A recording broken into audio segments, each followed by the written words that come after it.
Okay, ladies and gentlemen, I haven't done one of these for a little bit, but powered by Paywise, of course, BackChat this year. We're very lucky to have this man in studio, co-vice captain of the Freo Dockers, Caleb Serong. Hello, mate. How are you? Going well. Thanks for having me. It's good to be here. No worries. Now, I don't know how much of a BackChat fan you are. I assume a big one, but if you're not, we asked the same question to guests.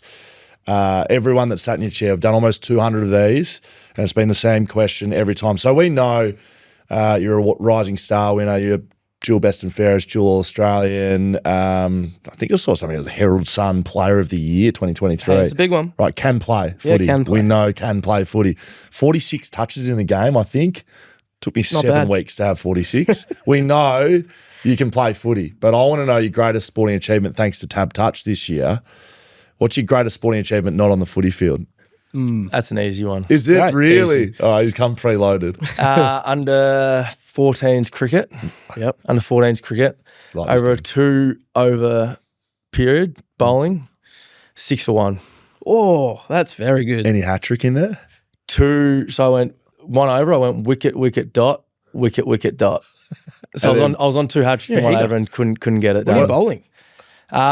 It was, Pies. just little seamers. Yeah, Look great. at the little team. They called me Vernon Philander back in the day.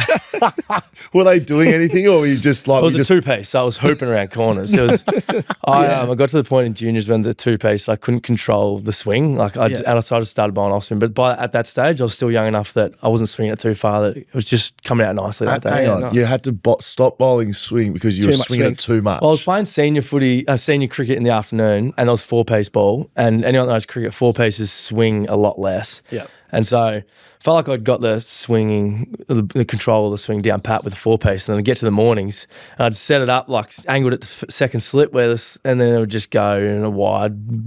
Yeah. I was the captain, and the old man was the coach, and he's like, "You need to stop bowling. You need to stop bowling." I opened the bowling in the seniors in the afternoon. I couldn't bowl in the under 14s in the morning. So that was me.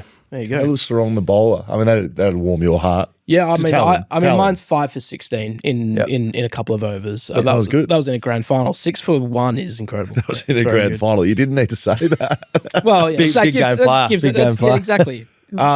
Mate, we appreciate you coming on. Excited to have a chat about your story as a footballer, but it starts, as a kid usually. So tell us about your upbringing. Inverloch, Warragul, bit of a transfer there at some stage. What was your life like growing up? It was great. Started in Inverloch. Well, born in Warragul for the first 3 years. Grew up in Drawn, next to Gary Ablett Jr.'s grandparents. Actually, grew up there. Just a little side story. But Right. when I was 3, moved over to a dairy farm in Inverloch. Dad was running that, and it was amazing. Like having a big backyard, two younger brothers. It's a perfect way to grow up on the farm, and you got plenty of room to play footy, cricket, basketball, whatever you want to do.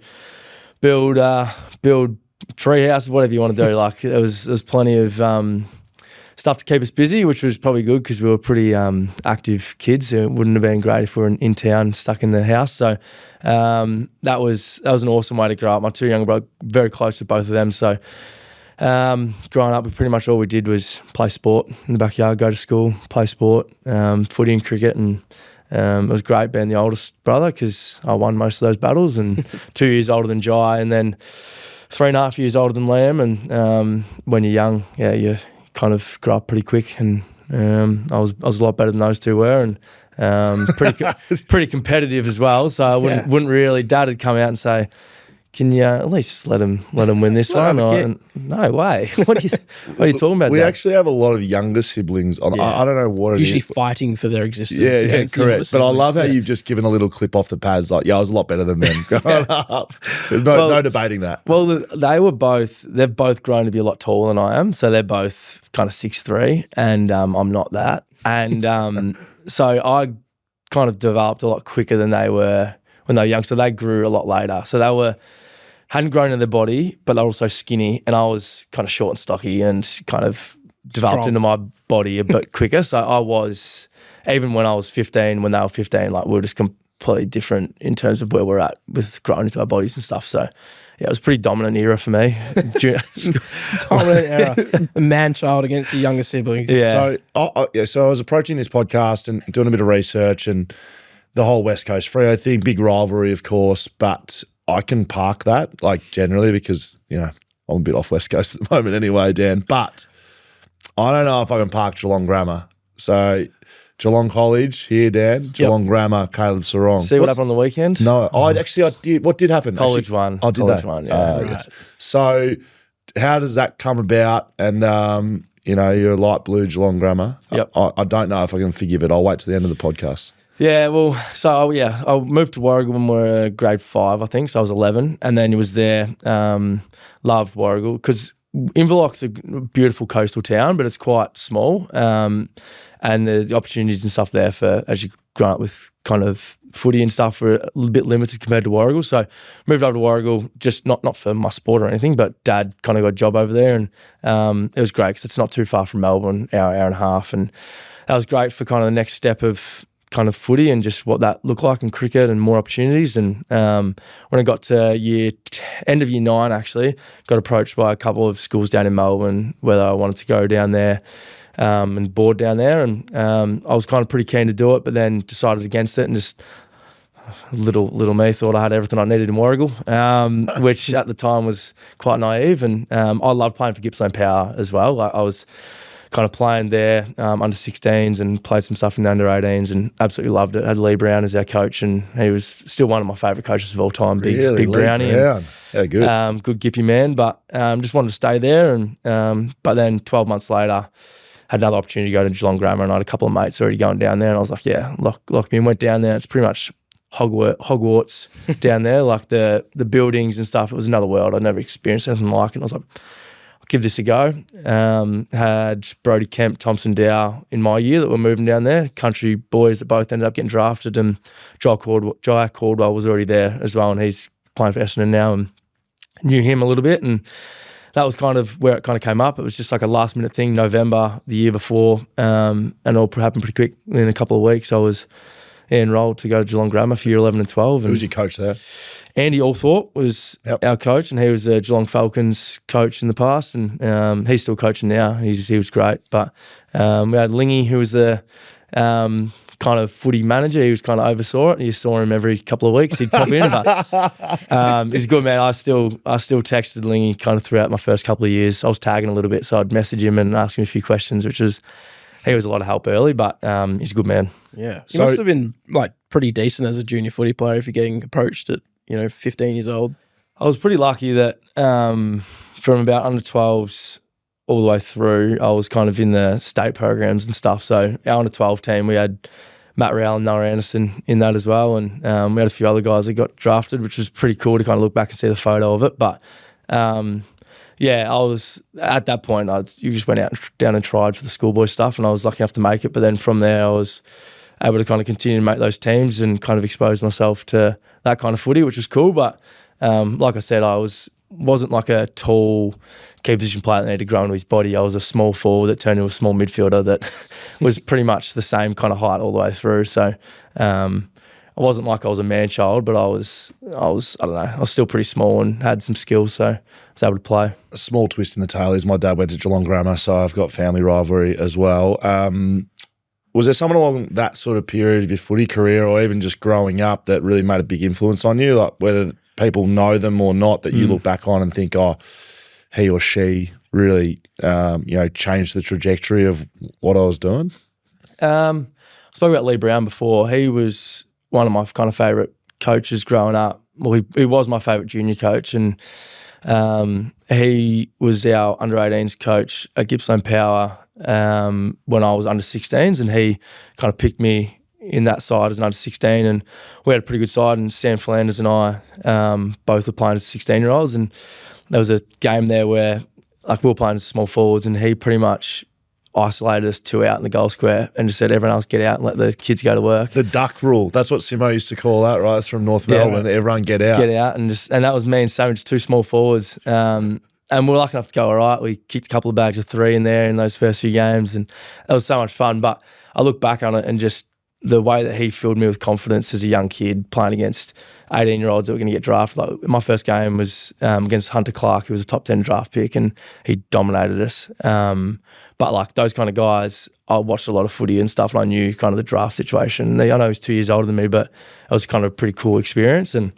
he just filled me with confidence straight away. And then from there, he was then our under-18s Vic Country coach, and he made me captain in top age year. And even just, like I said, the way that he would just had a way of filling guys with confidence and knew how to get the best out of them was awesome as a young kid when there's a lot of doubts around draft and questioning yourself and where you sit and all that stuff. And he just had a great way of simplifying it. And then probably I'd be, it wouldn't be right if I didn't mention mum and dad as well. Like dad was a footy head. He loved footy. Like as young as I can remember, we would sit down and watch every game on the weekend. And with having the farm, it'd be half time of a game, and then I'd run outside and I'd just go emulate what I saw on the TV and just try and kick it around. Then I'd come back in and watch the second half with dad, and that's kind of where the love for footy came, was that bonding with the old man. And all the way through, he was whilst he's very loving and caring, he was very honest as well. And bit of feedback. Yeah, I just remember like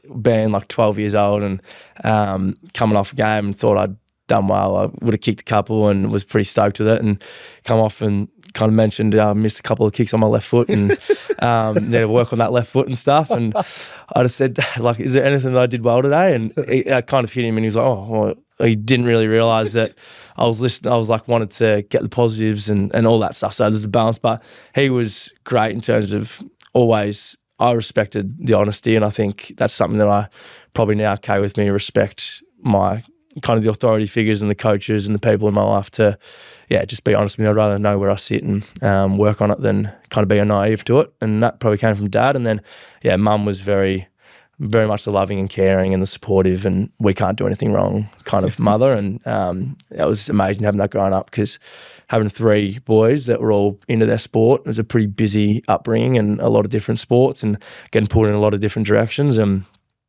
with mum and dad, but especially mum, it was just never too much. Nothing was ever too much for her to drive us hours or make us, do anything for us. So, those two were massive. So now Western Australia, what's that move like, given how close you are with your brothers, with your mum and dad? Not to insert myself too much, but I've done the same, and it sounds like we got pretty similar upbringings, mate. And it's tough early. How did you find it? It was tough. Divert a little bit. My opinion on the kind of the draft and stuff going into it was, if you had told me when I was 14 or any age growing up that I was going to go pick 8 to Freo, I would have taken it in a heartbeat. So why would I then, when I was in a lucky enough position to be knowing I was probably going to get drafted pretty early, to then try and pick and choose where I wanted to go? And that's my opinion on the draft in general. But we knew as a family that was the situation, and we kind of accepted that and just embraced the whole situation, which made it probably a little bit easier at the start when we just were so stoked just to hear my name get called out. And my girlfriend, who's now my fiance, she was just stoked at the time as well. It probably took a little bit of time for that to set in, what it actually meant, but the night was just amazing. And then from there, it was the first few months were great. It was all new, but then COVID hit within 6 months of me getting drafted, and that had its own challenges, but it probably simplified things in the fact that no one was really living a normal life. So there wasn't the opportunity to travel back and forth and stuff, and everyone was in the same boat. Everyone was locked down, couldn't see each other. So that first 12 months, whilst it was really tough, it was pretty singular focus on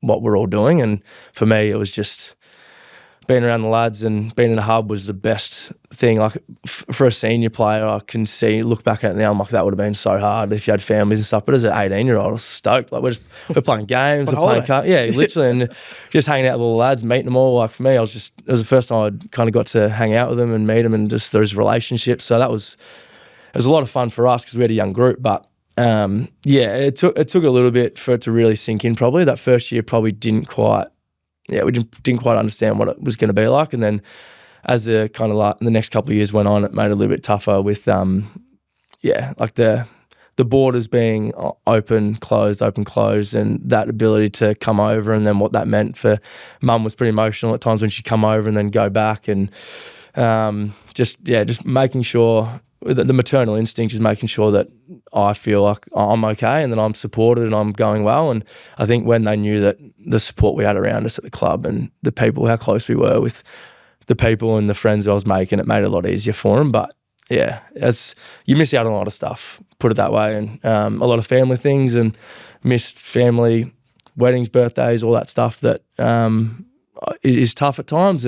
But I just know that the quality of the time that when we do get to kind of hang out and spend together is always the focus, and it's not necessarily the quantity, but it's the quality. And the other part of it is that one of the first things that Andy Brayshaw said to me when he got to the club, I asked him, I was like, how do you do it? Like, you moved away, like he moved away 2 years before me, and I was like, what's it like being away with your friends and family and stuff? And he goes, in terms of your footy, it's the best thing ever. He goes, as much as I love my mates, and I'm still really close with a lot of my schoolmates, and he is as well. Like each weekend they'll be going out in the piss, and there'll be dinners, there'll be this, there'll be. Whereas here, everyone's that you're associated with, that you've got a relationship with, is all pushing in the same direction as you, and it's the best thing to get the most out of your career because you can just be dialed into the people that are all doing the same thing as you. And I still hold that now, and I still have that same belief that it's been the best thing for my footy. Whilst it's been hard at times, but footy-wise, it's been the best. So you're a rising star in that year, in that first year. But do you look like you wouldn't have known? I haven't really chatted to many people that debuted that year. Like you wouldn't have known that wasn't normal. Like you sort of mentioned that. Do you look back now, 2025 or 5 years on for that, and you go, oh, like that was strange, or that wasn't even footy really. Well, that's what I mean. Like that was all I knew. So I was just throwing myself into it. I was like, this is the best. Like, was there a crowd in your first game? It was in Gold Coast against Gold Coast. It would have been like 1,500 people or 2,000 people. I think was the max they could get there. So that felt pretty loud for me. And the first proper crowd I had was later that year. We had a derby back here, and I reckon there might have been 20,000, or it was a cap at like how many they could. Right. But it was the first decent crowd I'd had. So that was pretty cool. But it took until well into my second year. Like the derby in my second year, where it was the first one we'd won in years. We had a home one, and that was the first time I'd like hit 50,000 or 45,000 people, and that was incredible. But it took until the end of my second year to be able to get a decent crowd there. But yeah, the first year, like I said, it was awesome. Like I was just throwing myself into it and speaking to the guys. Some of the senior guys, they were like, yeah, this is weird. And I'm like, this is all I know. So it was a lot easier for me than it would have been for a lot of those other guys. Don't worry about that. There goes the light. We have to talk about derbies because, play Fremantle. I'm a West Coast fan. So why do you hate us? So like, what is it that, why do you just, what's going on in the derbies? Because you're so good at them, and it's really annoying. I think I was chatting to my fiance the other week just about how sometimes when there's a little bit of a push and shove or a little bit of spite in the game, that like it looks like I'm getting super angry and like maybe I'm getting off my game, but I feel like that probably gets me into the contest a bit. And yeah, right. I feel like a lot of those games just naturally have that in them, and that probably is, I think, probably what gets the best out of me. And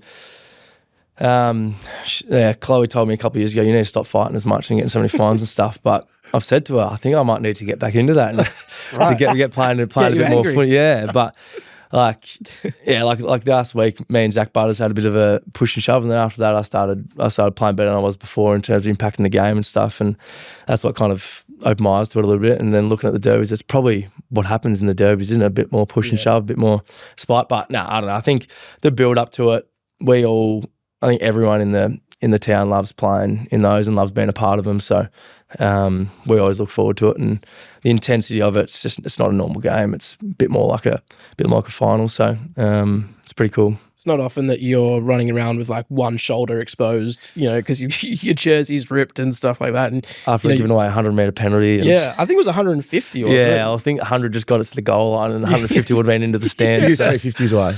Well, I think it was definitely 2, but the talk was it was 3. I don't know, but there was one. Yeah, there was first 1 or 2 were stiff, and then there was by the third and on the goal. I'm with you. You may as well keep the third away. Yeah. It was get your money's worth. The second one was more at the umpire. I think the first one was a stiff high free kick that was just. But it was a game that it was a fair bit in that one. Was I think Andy was getting tagged and getting bashed around pretty heavily. And So Jacko Nelson, I think. Yeah. yeah, he had a Jack couple Redden of was goes. trying in to the cover your mouth just to tell you to stop talking. Yeah, well, yeah, we had a couple of guys at me and Jack Redden. It was quite funny. We'd always end up just wrestling at some point, and I'd never spoken to him off the field, and we just always ended up wrestling on the field. I heard he's a great fellow though. So. Yeah, well, I was going to say, like, funnily enough, he's a ripper, so is Jacko. Like, do you ever think about that? Because it's just interesting hearing you talk about, you know, a bit of, you know, you don't want to be fighting people, but a bit of rough stuff. You know, there's certain players that it does get the best out of them. Do you ever think about when it's happening on the field, like Zach Butters or anyone? You're like, you know, it's very much a contained environment, right? Yeah. Like you're not roughing up with Zach Butters, the person. Nah. It's the footballer, right? Yeah. Well, Zach's an interesting one because I'm good mates with him. He's coming on my wedding at the end of the year, and I'm pretty close with Zach.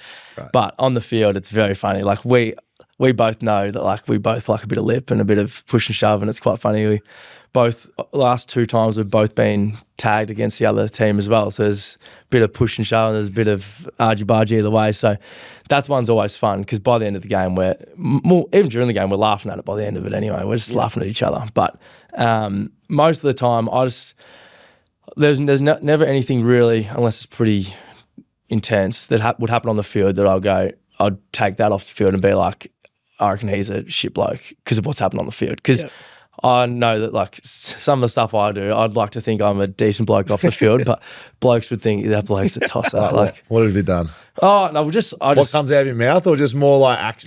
Nah, You're like, what am I don't do doing? anything like dog action, but like just pretty, especially early in my career when I was like 18, 19, 20-year-old, I just getting push and shoves and just be angry. And it's like, I look back and I'm like, I was a 19-year-old kid. Like these senior players are going to be like, who is this bloke? Like, what's going on? And they're like, just the naivety of it and just the brash nature of just trying to make it. And I think you do got to have a little bit of that confidence as a young player trying to come in and impact. And I see Murphy Reed's got that now, and he's got a bit of cheekiness about him, which is good.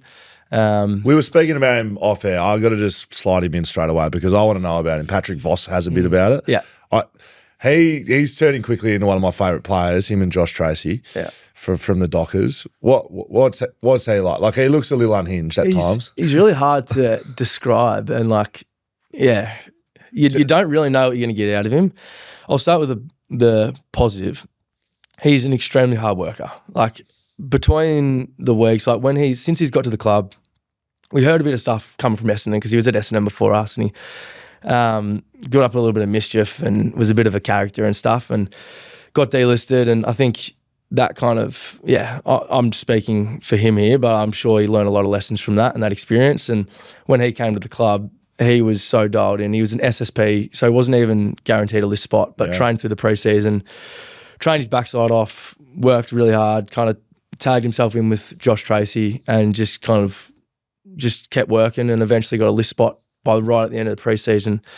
And then since then, he has just continued to take his professionalism to another level. And he would be, Josh Tracy's there at the earliest every day. Like, he gets there like 6 o'clock in the morning to training and stuff. But Vossi's the next bloke there. Like, every morning he's doing extras, he's doing marking, and like, he's worked so hard on different areas of his game, even his ruck stuff. Like, he's back up ruck for a couple of weeks, and he's going and doing 2 extra ruck craft sessions with Sam Naismith, our development coach, throughout the week, just to make sure that like he can be as ready as he can be. And how good's that? And like that, like you see the character he is, and you go, he's just all energy and just rough and tumble. Yeah, exactly. But his diligence to get the best out of himself. I couldn't speak highly enough of it.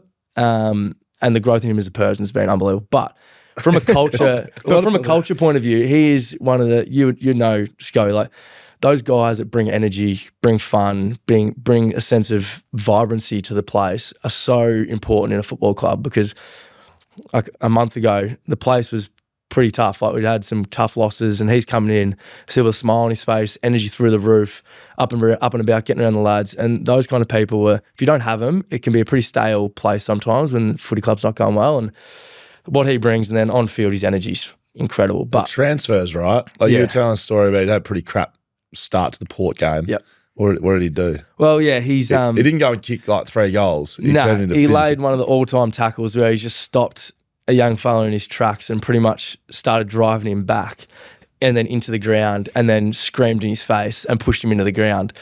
And that kind of stuff, like you laugh about it, but that gives everyone around him energy. And like I know we won a centre clearance and spread down to that, and we were there at that contest, and seeing that we're like, oh, fuck yeah, like, and picked him up and like got around him, and you just knew he was on, because you'd tell like in the first half he was a little bit off, and he was a little bit, and it's like that, you knew he was on after that, and all that. That's all it took, like that bit. And then the first quarter on the weekend against Gold Coast, like he laid a massive tackle on Bodie Ewan to get him holding the ball and kick one of our first goals, and it's like, wow, Bossy's on, like we're on, like that's the energy, and just gives you a lift. And those kind of players that they don't show up on the stat sheet with that kind of stuff, but that energy they bring is just, it's so important. It could be more important than, and I'll use you as an example. Like you're a footy man, you're highly researched. So I want to talk about your mindset and stuff, but you can't have 23 Caleb Serongs, can you? You'd be no good. Nah, right? You need Patrick Vosses. You need role players. You need different characters. Yeah. And not everyone's going to be like you. No, you need your. I think it was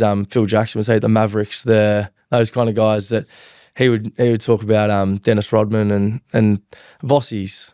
I don't know, maybe in the off season you might like Dennis Rodman, but he's those kind of guys that are just like Shea Bolton, instinct player. Like he's playing a little bit more midfield at the moment. I'm going through all our stoppage structures, making sure we got it all sorted. I'm speaking to him about it, and he's like, yeah, just tell me where to go and I'll go win the footy. Like, that's a simple, like, he doesn't really need to know too much information because he just wants to go out there and play and see it. Whereas I would rather know the information and then be able to adjust to it on the fly and kind of know what I'm seeing and stuff. So that's where everyone's different. And if Bolts was to do what I do to prepare, he wouldn't be the player he is. And if I was to do what Bolts did, I would go in underprepared and probably not be able to, because I don't have the same instincts that he does. So that's a big part of knowing yourself and knowing your teammates as well. And that's a big part of the trust in them to prepare themselves. So have you always been that way from a mentality, mindset, preparation point of view, or is it something you've had to learn? I've definitely had to learn how to harness it. I think I've always wanted to have a sense of control in my environment, and that probably started with superstitions and all that stuff, and thinking doing certain things had a direct correlation to me playing well, and that was through juniors and stuff, and simple things like having the same thing for dinner the night before, like just little simple things like that, that if you don't have access to that, then you automatically think in your head, oh, I can't play well tomorrow because I haven't had my carbonara pasta the night before the game. Red Jocks. Yeah, exactly. Like the budgie smugglers. Like so those kind of things, that's something I've had to kind of control a little bit and kind of harness a little bit, but I've always had a sense of like perfectionism and wanting to be perfect, which in a negative way comes out kind of when things aren't going well, and that can affect a lot of different things. And post-game and how I review games can sometimes be pretty hard, and been pretty hard on myself, but those kind of things have all kind of led to the work I've done in the last couple of years with like refining that a little bit and making sure that I'm actually enjoying things a little bit more and enjoying the process rather than doing things just to try and have the outcome or try and be perfect or whatever it is. So there's a lot of different aspects of that have come out, but I think I've always tried to be really well prepared leading into a game and then review things quite heavily, but that hasn't changed, but it's probably been the way I've done it, and sometimes the kindness that you show to yourself through those kind of moments. So how have you learnt that? Is that from learnt experience and just getting older and just, seeing more things and knowing what works and what doesn't, or have you had someone helping you, or combination? Yeah, you speak to a lot of guys, but the biggest thing is the work I've kind of done with sports psychologists over the last couple of years. It was end of 2022, we'd play the finals and stuff, and I'd played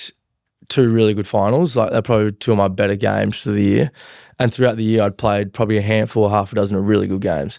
And the rest, I was kind of in between, like being good, being a role player, or just kind of being inconsistent.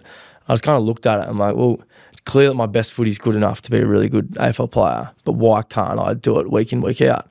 And a big part of it, and it wasn't necessarily my process of physical prep, because I was doing everything from a recovery point of view, massage, preparation, all that stuff, my touch, my extras, and that was just going to continue to make me better from a physical point of view.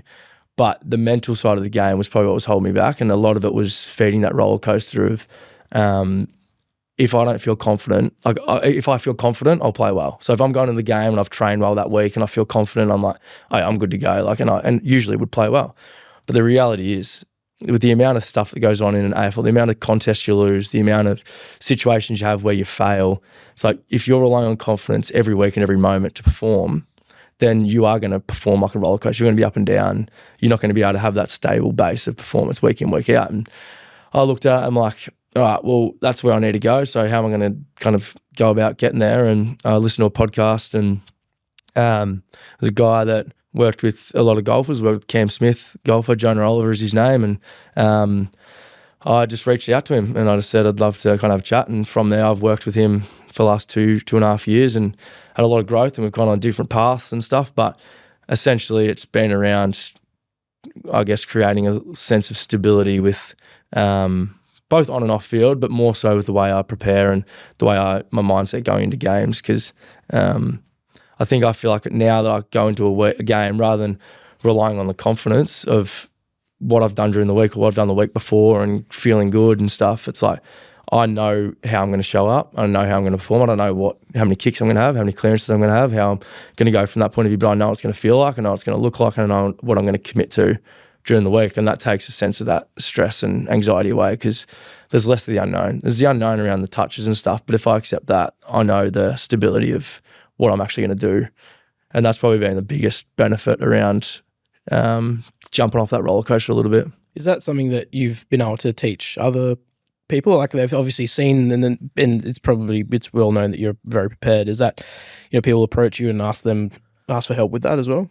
There's definitely a few conversations I've had with younger guys, and I love that kind of side of it, because I feel like that helps me as well, because I'm kind of talking through my experiences and some of the things that I've potentially forgotten about or haven't had in front of mind. You kind of remind yourself a little bit, and I love that kind of teaching part and helping guys. But the other thing is, like, Joan has now become a part of our kind of club now, and he helps us as a footy club, and so a lot of the learnings that I've learned over the last 2 years we're now imparting onto our whole group, and a lot of the young guys are really taking that and running with it, which is great, because I know how much benefit that's kind of had in me. So that's really important in terms of guys owning their own path, because it's what's worked for me and what I struggle with isn't necessarily going to be the same struggles that everyone's having. So it's not necessarily one size kind of fits all. It's very much individual, and I'll always kind of sit there and have a conversation with guys, but sometimes, what's worked for me hasn't worked for them. Yeah. That sounds like a lot of sort of the mental stuff around, like, the prep for the game and things like that. But is there anything that you do during the game that sort of recenters you and if you're having a bit of a rough game, something that you do? Yeah, one of the main things we spoke about before I started working with Joan, like, everyone would talk about triggers and make sure you got a trigger. And I'd try my hardest. I'd try all these different triggers and, like, slap my leg and do whatever. And it's like, it's not working for me. Or what's it doing? All I'm doing is an action that isn't actually having a result. And through kind of doing a little bit of work, it was understanding the purpose of the trigger per se. And it's not necessarily the action or doing it. It's the thinking around that and getting back on task and back in the moment as a result of doing that thing that will allow you then do what matters after it. So for me, there's a little process I do at not all centre bounces, but a lot of centre bounces, because that's a really easy, stable kind of moment for you. Like, as a midfielder, where you can just stand there just before the ball goes up and kind of just have your own kind of have your own moment. And for me, it's around, first of all, you got to understand the feeling that's there. Where it's a bit of doubt, like, I stand next to Marcus Bontempelli, this bloke's a star. Like, how am I going to go against him? Like, that's a fear, that's a doubt, like, that's being overwhelmed. And if you let that kind of take control of you, that's going to affect the way that you act in that contest, because you're going to be tentative, you're going to be reactive to what he does. And first thing I do is understand it and then accept and embrace it and go, it's okay to feel this way. It's okay to have this kind of doubt. And this is obviously broken down kind of quite deeply. And I don't think all these thoughts in the game just kind of happens now, but it's just kind of accepting and not trying to fight it, not trying to go, I need to get away from this feeling. It's kind of like, okay, like, he's probably maybe not on me, but like all these guys around here are feeling those same doubts. Like we're out here in front of 50,000 people, the nerves are real, like everyone's feeling this way, so it's okay. It doesn't need to dictate the way I act. And then I kind of, for me, the way I get present is I just kind of paddle my feet. So if you watch me at a centre bounce, most times I'm just tapping my feet, I'm connecting to the ground with the balls of my feet. And the next moment is to do what matters. And for me, that's physicality and then watching the ball. So my thoughts are around bodywork, what bodywork I'm going to do, and just making sure I'm owning that space, and then make sure I watch the ball. Because early on it was just physicality, and then I'd lose sight of where the ball is, and it's like I'm reacting. It's like the ball is probably the most important thing. You watch where the ball's going, and you'll be right. So that's kind of the in-depth look at like a trigger for me now. Yeah. But at the moment, I've kind of feel like I've got it down pat to like it takes me like 2 or 3 seconds to do that in a centre bounce now. It's it is worth mentioning that, I mean, what you're talking about sounds like mindfulness, or at least that's my exposure to it. And I've spoken at length across multiple podcasts around what we did in 2018 at West Coast was based around mindfulness. So we wouldn't have won the premiership without mindfulness. Probably 17 or 18 blokes were practicing mindfulness like 3 or 4 times a week, and we did it pre-game and is that through meditation? Breathing techniques, and just you're talking about on task, off task, and being present, and 5 goals down in a grand final, like you need to have some triggers. So like my trigger was I had stuff written on my wrist, like I didn't have a physical trigger.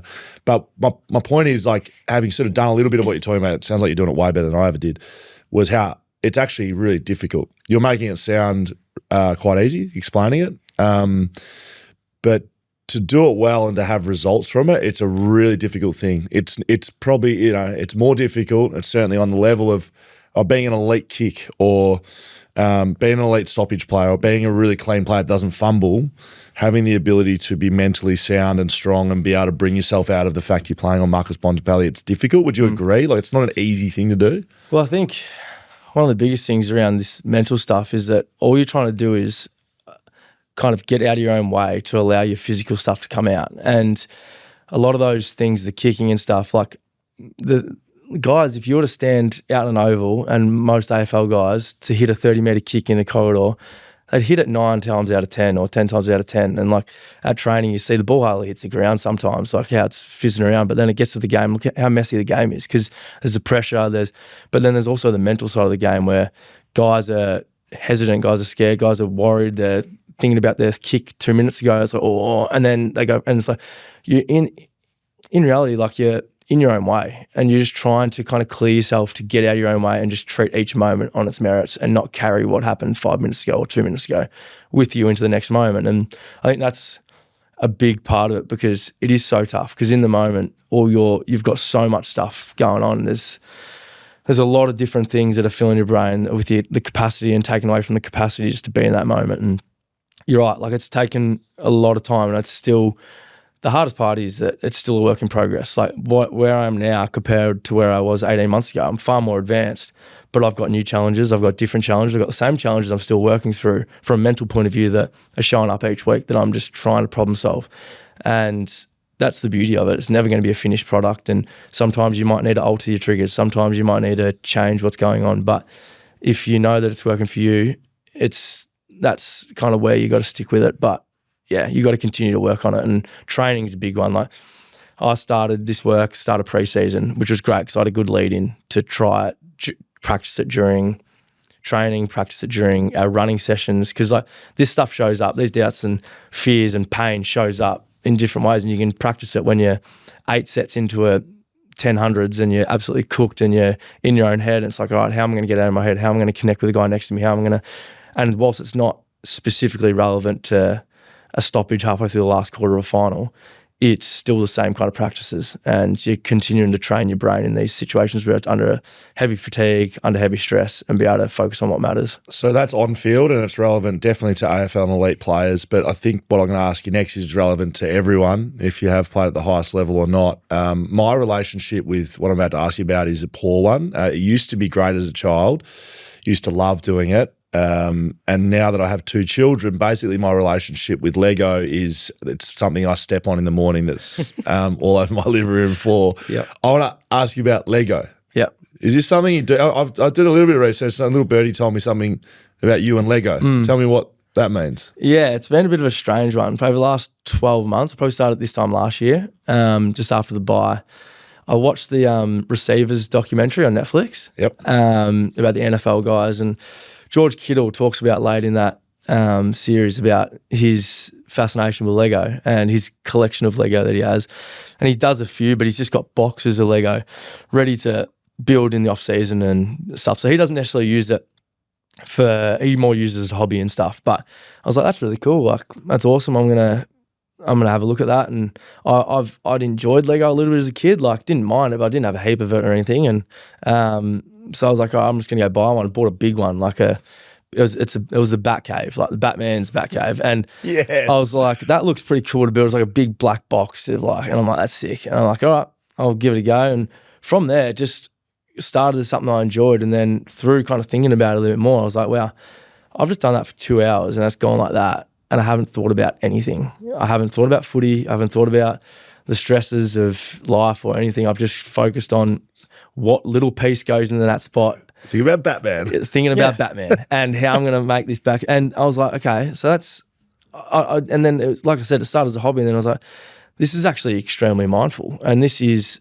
a form of mindfulness. Like anything where your mind is dialed into something and having a singular focus is a form of mindfulness. Like in the past, I've used cooking for mindfulness because I just love the idea of having a big thing of ingredients and then just be able to make something and at the end and just be dialed in for an hour and do that and have the process of that. And that's exactly the same as Lego. You get this massive bunch of little individual pieces and it's like ends up making this cool thing. It's like, wow, that's a process of going through it.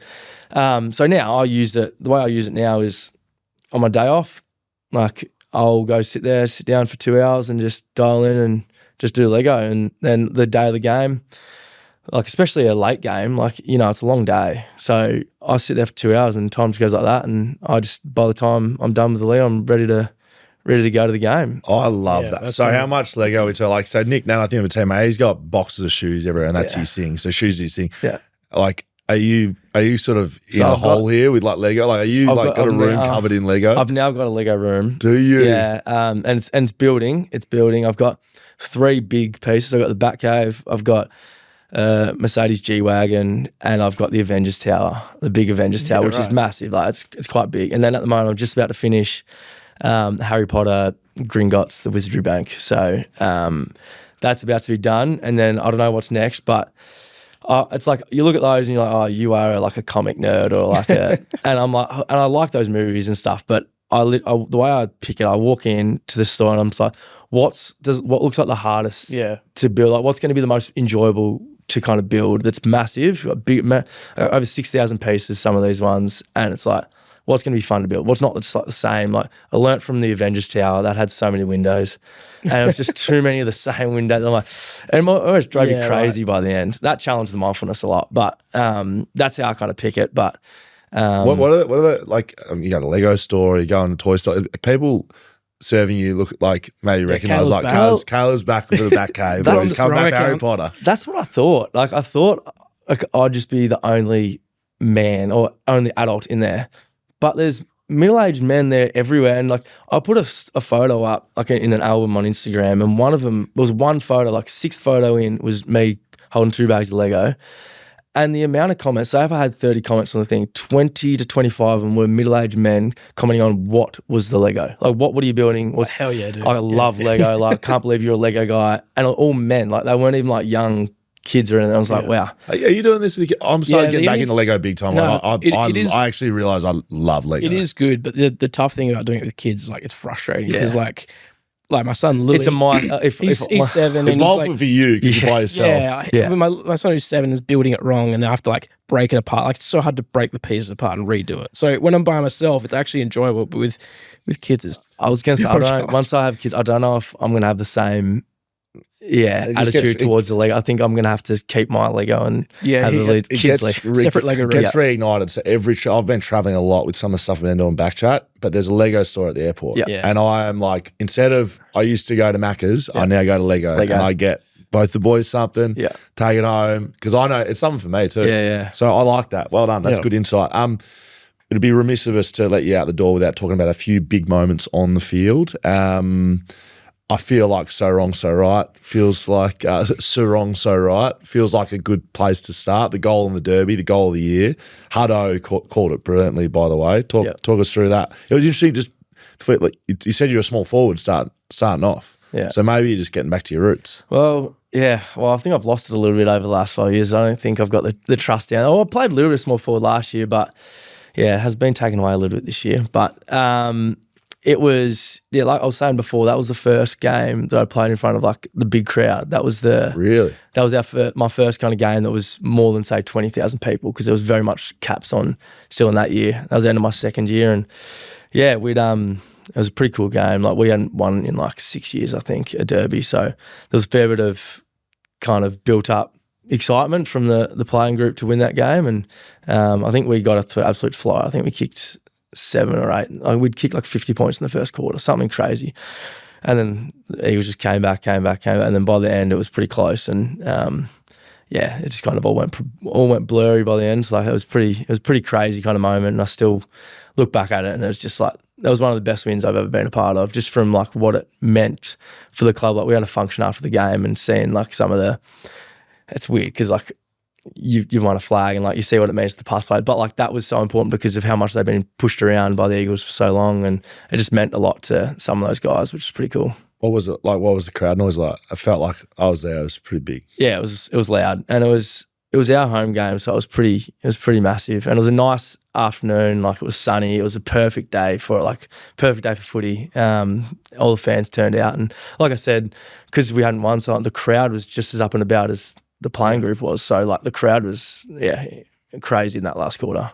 Was that like an eyes closed kick, sort of just literally? I don't even remember looking at the goal. It's like you just if you look at it, I've literally just banged it on the boot. Yeah. Like I haven't even like guided it down. I've just gone double hand slap on the boot, and it's just gone straight through. If you look at Dave Mundy's face, he was almost shocked at the start that I'd had the shot, and then he was just like, what just so happened? no. Yeah. Dave's got so much polish though. Yeah. He's just such a He would have tight sold 3 bits of operator. county and then kicked it. And, good point. He would have kicked a drop punt through the middle after selling everyone over. 46 disposals in the game, highest touches ever by a Freo docker in a game.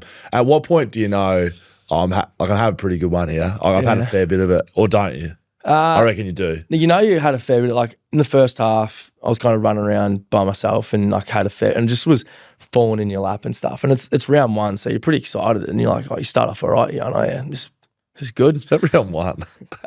Yeah, Big way to start. Round low incoming, and it was so that was a good way to start. But like third quarter, I got someone come and sat on me for the third quarter, and then we kind of kept playing all right. And then last quarter released it because we were kind of up by 5 goals, and that last quarter was one where like I'm just getting to LDL contest and it's just falling in my lap and it's just bouncing my way, and it's like long down line. You don't know, you don't know how many you got, but you know you've had a day. Were you hunting 50 at something? Do you think? Oh, well, no, I didn't know how many. Right. Maybe I would have if I was because we're up by. I think we're up by 4 or 5 goals. So, but because Bailey Dale, who had 49, he got robbed, didn't he? Yeah. Yes. Late, but he knew. He knew because the crowd was the crowd knew. The crowd was carrying on. What about the Glendenning Allen medals, mate? Like you've won 4 of those, equaling Hayes. Saw a nice photo of you boys getting together in the car park. No doubt he organised that. Yeah, said meet you in the car park for a photo. That was just in East Freo. Like that was just. Oh really? Yeah, like we were just at a pub in East Freo and we were just sitting outside, and he was just inside, and he walked out and he was on his way home. Like because the club was trying to get a photo after that game, and he'd nicked off already, and then just happened to be like a couple of hours later, which was at the same pub. So yeah, I've got to say, like voting for those, I voted for a couple of those. I think I voted both times you won it. So I was just wondering, thank you. Yeah, maybe you thank me. Do you want one of the medals?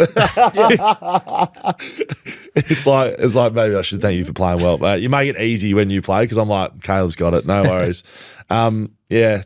And the last one I want to ask about the co-vice captaincy and leadership within the footy club. Had a really good chat to Andy at the start of this year, playing golf actually. It was sort of one of those ones where the background, let's go do something with a player that's not footy. How'd you hit him? I actually smoked a couple. Yeah. I haven't seen that footage.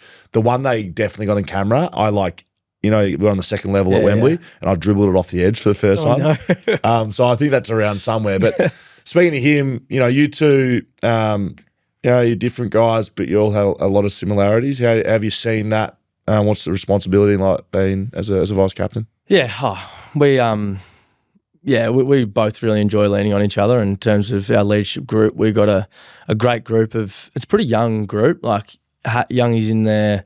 Sam Swikowski's his third year in the leadership group now. We've had a pretty stable group over the last couple of years, but he's young to kind of leadership. And then obviously we got Jager and Moose as the senior heads, and then Josh Tracy's coming in this year. So it's a great group and we're quite different, which is good. But Alex does a great job of allowing space for others to kind of lead and kind of take. So that's why I think on the weekend, like you see just guys stepping up and just owning it in his absence, and no one really necessarily feels like they need to be the man or do anything more. It's just a collective depth of leadership, which is something that we probably haven't had consistently over the last couple of years, and we're starting to see that come out. Like guys like Jordan Clark and Luke Ryan, the way they're leading the back line takes a lot of pressure off Alex, and when Alex isn't there, it's just plug and fill, and those guys are just kind of taking charge down there. But you've captained the club.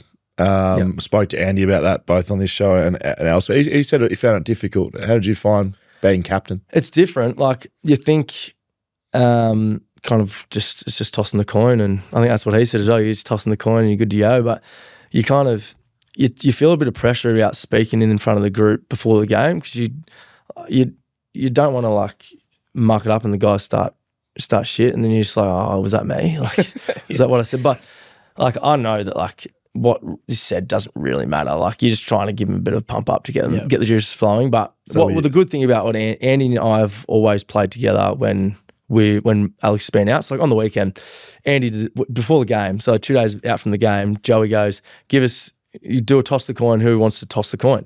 So right? we toss the coin, and then or rock, paper, scissors sometimes, and it's like who wants, and then I'll see if like Moose misses the next one, I'll get the next one. But we just divvy up the responsibilities. So like if we're talking in the meeting, we'll just talk about it together and we'll just figure out who's going to speak. And then before the game, like I'll speak in the rooms because I'm not tossing the coin, but he'll toss the coin and then speak out there. So it makes it a lot easier because you don't have to do all of them. You kind of split them up. At halftime, we'll just chat and say who wants to chat, and then it's pretty chill and pretty easy. But that's good. I don't think you really understand we don't understand the amount of responsibilities off the field either. Like there's a lot of stuff that the captain has to do. And Alex does it, and you wouldn't even know. Like he just goes about his business and does it so effortlessly. And he's been a great captain for our footy club, and guys absolutely love playing for him. What's your record like tossing the coin? Like who's better, you or Andy?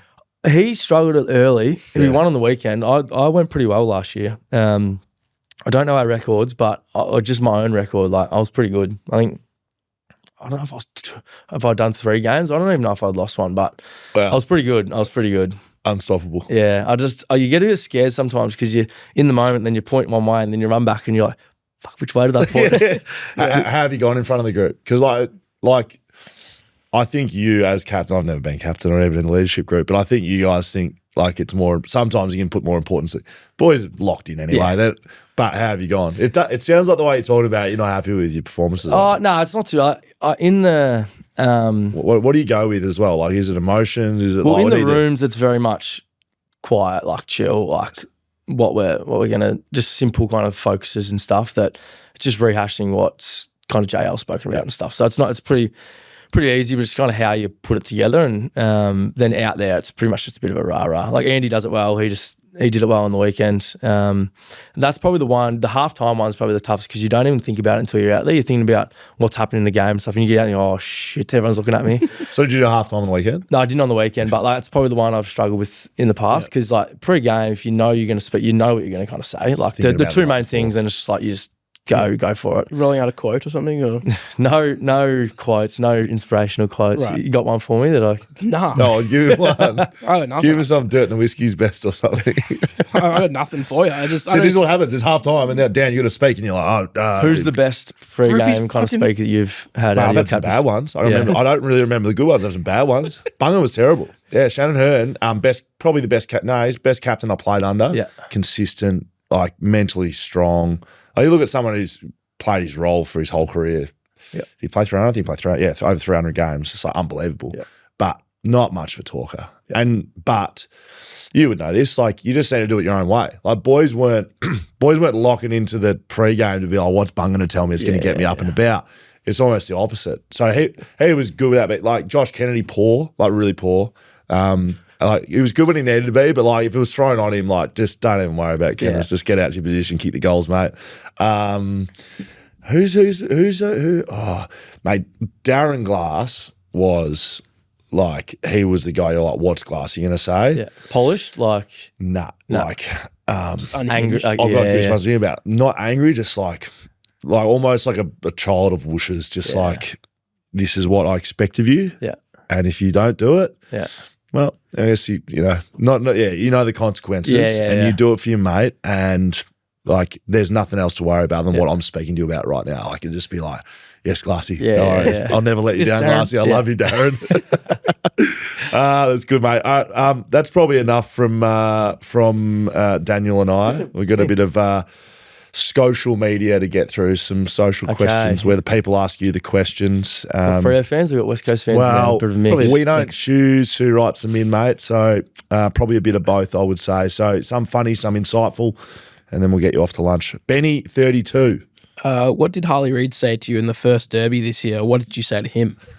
Because I think he was standing over you. Yeah, there wasn't much said, to be honest. He had a shot on goal, and I just said that he should have passed it. Great. And that's verbatim as well. That's exactly what you said. Yeah, that was exactly the words. But then he said, I did pass it because his teammate marked it. And I said, there is no way you were passing that.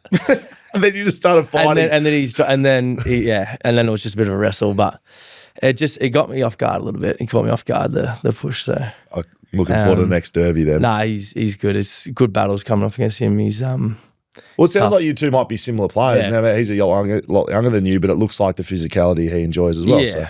Yeah, no doubt. He's you can tell it gets the best out of him, and I just think about being a 19-year-old kid and kind of he's getting tagged and stuff as a 19-year-old kid. And it's like, wow, that's pretty tough. You got to be working through a bit, so got respect for it. Respect, but you don't want him to go too well. Jazz, 12. How's Fifey the sub? His last quarter on the weekend was so influential. Yes. Like, if you watch the game back, like the amount of critical contests and like where the footy is his go, like just historically, like that's just where he comes out to play. And on the weekend, you could just see that he just getting the ball forward, knocking it forward, kicking off the ground, tackles. Like, it was great. It was great to see him back out there. And what's it like? Well, like, so I was heavily invested in that game. I was loving you boys absolutely torching Gold Coast. That's my words, not yours. Now, what's it like walking to the centre bounce? Because he came on and I was like, oh, what are they going to do with him? They're going to put him in like forward line? And nah, it's you, Andy, Fifey. No, it was like, it was one of the most, like, he's, you can tell like the way he's moving and stuff. Like, he's moving well, and he's got a bit of confidence in his body, and like he's trained really well the last couple of weeks. So that was why they had so much confidence just kind of bringing him straight in, because the way he was kind of training was like, oh, he's looking really good. And you just tell from that first centre bounce, like just the way he was kind of there and like the presence he had in the contest. And he just had so much confidence that he was just going to keep the ball going our way. And like in those kind of games, it's just a rugby scrum mentality, like get the ball going anyway and just keep moving it forward. And he's so good at that. But yeah, you could put him in the mix of it and just let him go to work. I've been calling it the reverse Andrew Gaff. Like Andrew Gaff for the first 15 games of career was the sub, and we just like get in like Fifey's doing the reverse. Like it's pretty good to have a dual Brownlow medalist just like coming off the bench. No worries. Karis, jeez. Christopher Robbins? Yeah, that's it. Feels like it should be Christopher. I think that's the joke. Okay. What is the biggest mental block on game day, and how do you reflect or process it post-match if you can't overcome it? Wow. That's a great question. I should have asked that question. I feel like one that some guys might struggle with is like mistakes, and like either a skill mistake or a role mistake or whatever it is. I feel like I've probably got to a point where I've got that down pat and I can reset a little bit. But the hardest one sometimes are when you can't really notice it and you're just floating through the game and you're not really impacting contests and you're kind of running around and there's just no impact in the game. And you get to kind of quarter time or half time and you've had a whole quarter where you've just floated, and it's probably because you haven't really caught yourself. And I don't know what the mental block is, but if you don't have the awareness of where you're at, then there's no way you can action it and actually use that trigger to get yourself back on. So sometimes for me, a big trick, like big reason for that is being overwhelmed in my own head around trying to problem solve. If probably the midfield is not going well, like I take a lot of responsibility on that myself to try and fix that and get the stoppages working, get centre-bounce working, because especially centre-bounce with the way the game's played at the moment, so you're losing centre-bounce, it's your back's against the wall straight away. So it's a bit of pressure on that, and as a leader, I take a fair bit of weight of that, and that's probably a specific mental block that I kind of find sometimes, that I try and problem solve too much, then I lose sight of actually impacting the game, and I end up floating a little bit. But that's a specific example. Yeah. All right, let's whip through these. Big Hayden Young. Were you upset when you lost a streak of 20 plus consecutive disposals? And who's your least favourite player to play on? On that one, I was probably a bit more flat that we'd lost the game and missed finals. Yeah, thought that might against have been, Port Adelaide. That was probably just above the 20 disposals. And then what was the second one? Least favourite player to play on. Least favourite player. You can say that however you like. But. Well, I won't talk about. There's like some great taggers out there. I won't give them the satisfaction of saying like the hard players. I don't want to give them the heads up on next time. But Marcus Bontempelli's like my favourite player to trying to watch in terms of just. I know that I'm not going to be able to do anything that he does because he's a completely different player than I am. But he's just such. His craft is incredible. His decision making is incredible. He's a giant, and he's massive, and he plays his role like he doesn't just go chasing kicks and stuff. Like he's a team player as well.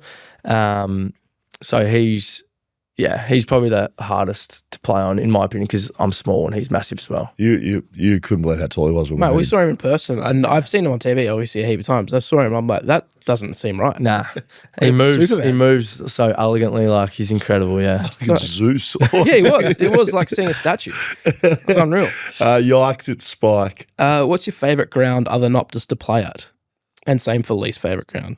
You can just give us your favourite. The G, just because of the aura around the G, but need some more games on there. Gold Coast Stadium on the weekend, like the actual deck, probably the best deck I played on in the AFL. Wow. I was chopped up a little bit because the VFL played before us, but in terms of the rain that it copped and the weather it was kind of dealing with and how it looked, it was like a cricket pitch. It was awesome. Callum George. Explain Andy's nickname, Snee.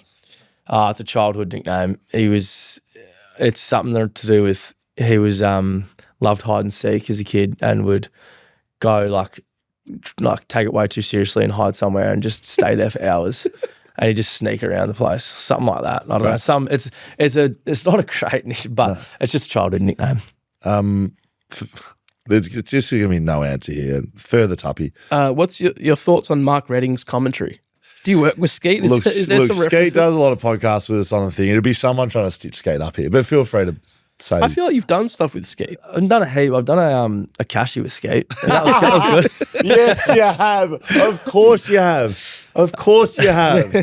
Mark Redding's the king of cash. And yeah, he was best on that night. He was good. So I'll give that's the main thing. That's great. Yeah. Oh, that is just brilliant. I'm gonna clip that. I'm gonna just not even put it on the internet. I'm just gonna give it a Skate and be like, what do you think about this skater? Tappy 95 to finish us off. Last one. How do you like your eggs? Changes. At home, it's easy to make fried eggs. Yes. But at a cafe, I go poached. Do you? Yeah. Okay. But a bit harder to make at home. It's not as easy. Don't touch scrambled? Scrambled, I had scrambled this morning. Like, I don't mind them. Okay. I like them. That's good. I don't really have hard boiled very often. So I'm going to finish off a little differently to what we usually do today, Dan. Great. My son has just been getting into footy cards like you wouldn't believe, and I think he may be like getting towards genius level. Yep. So he's like, are they everywhere? Like 4 years, mate. I'll show you a photo after this.